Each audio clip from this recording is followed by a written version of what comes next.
ಹಿಂದುಳಿದ ವರ್ಗಗಳ ಕಲ್ಯಾಣ ಹಾಗೂ ಕನ್ನಡ ಮತ್ತು ಸಂಸ್ಕೃತಿ ಇಲಾಖೆ ಸಚಿವ ಶಿವರಾಜ್ ತಂಗಡಗಿ ಅವರು ನಿನ್ನೆ ಚಿತ್ರದುರ್ಗ ನಗರದಲ್ಲಿರುವ ಮಾಜಿ ಮುಖ್ಯಮಂತ್ರಿ ದಿವಂಗತ ಎಸ್ ನಿಜಲಿಂಗಪ್ಪ ಅವರ ನಿವಾಸಕ್ಕೆ ಭೇಟಿ ನೀಡಿ ವೀಕ್ಷಣೆ ಮಾಡಿದರು.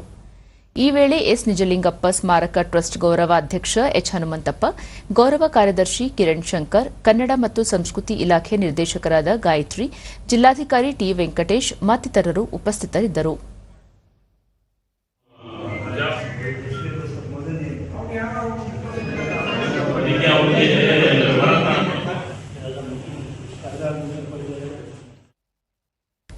ಬಳಿಕ ಸುದ್ದಿಗೋಷ್ಠಿಯಲ್ಲಿ ಸಚಿವ ಶಿವರಾಜ್ ತಂಗಡಗಿ ನಿಜಲಿಂಗಪ್ಪ ಅವರ ನಿವಾಸ ಖರೀದಿಗೆ ಸರ್ಕಾರ ನೀಡಿದ್ದ 5 ಕೋಟಿ ರೂಪಾಯಿ ಅನುದಾನದಲ್ಲಿ 4.18 ಕೋಟಿ ರೂಪಾಯಿ ವೆಚ್ಚದಲ್ಲಿ ನಿವಾಸ ಖರೀದಿಸಿದ್ದು, ಉಳಿದ 82 ಲಕ್ಷ ರೂಪಾಯಿ ಅನುದಾನದಲ್ಲಿ ಮನೆ ನವೀಕರಣಗೊಳಿಸಿ ವಸ್ತು ಸಂಗ್ರಹಾಲಯವನ್ನಾಗಿ ಮಾಡಲಾಗುವುದು.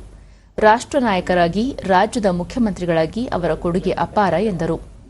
ಸರ್ಕಾರ ಮಠಗಳಿಗೆ ನೀಡುವ ಅನುದಾನ ಕಡಿತಗೊಳಿಸಿಲ್ಲ. ನಿಯಮಾನುಸಾರ ಶೇಕಡ 25ರಷ್ಟು ಹಣವನ್ನು ಮೀಸಲಿರಿಸಿ ಅನುದಾನ ಘೋಷಿಸಬೇಕು. ಸರ್ಕಾರ ಹಣಕಾಸಿನ ಶಿಸ್ತು ಪಾಲನೆ ಮಾಡುತ್ತಿದೆ. ಇದೇ ರೀತಿ ವಿವಿಧ ಸಮುದಾಯಗಳ ಅಭಿವೃದ್ಧಿಗಾಗಿ ನಿಗಮ ಮಂಡಳಿಗಳನ್ನು ಸ್ಥಾಪಿಸಲು 5 ಕೋಟಿ ಮೂಲಧನ ಇರಿಸಬೇಕು. ಇತ್ತೀಚೆಗೆ ಕಾಡುಗೊಲ್ಲ ಅಭಿವೃದ್ಧಿ ನಿಗಮಕ್ಕೆ 5 ಕೋಟಿ ರೂಪಾಯಿ ನೀಡಿ ಕಂಪನಿ ನೋಂದಣಿ ಕಾಯ್ದೆಯಡಿ ದೆಹಲಿಯಲ್ಲಿ ನೋಂದಣಿ ಮಾಡಿಸಲಾಗಿದೆ ಎಂದು ತಿಳಿಸಿದರು.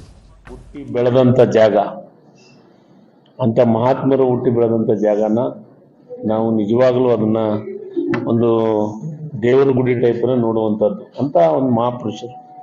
ಇದರ ಜೊತೆಗೆ ಆ ಮನೆಯನ್ನ ನಾವು ಮ್ಯೂಸಿಯಂ ಮಾಡ್ಬೇಕಂತ ಆಸೆ ಎಲ್ಲರಿಗಿತ್ತು. ಅದಕ್ಕೆ ನಾವು ಸತತ ಪ್ರಯತ್ನವನ್ನು ಮಾಡಿ ಅದನ್ನ ನಮ್ಮ DC ಅವ್ರನ್ನು ಬಹಳ ಆಕ್ಟಿವ್ ಆಗಿ ಒಂದು 2 ಸತಿ ನಾನು ಸಭೆ ಮಾಡಿದೆ. ಅದು ಸಭೆ ಮಾಡಿ ಈಗ ಅದನ್ನ ರಿಜಿಸ್ಟ್ರೇಷನ್ ಆಗಿದ್ದು, ಅದಾದಮೇಲೆ ಈಗ ಅದನ್ನು ಮ್ಯೂಸಿಯಂ ಮಾಡಬೇಕು ಅಂತಂದು ಈಗಾಗಲೇ ಜಿಲ್ಲಾಧಿಕಾರಿಗಳಿಗೆ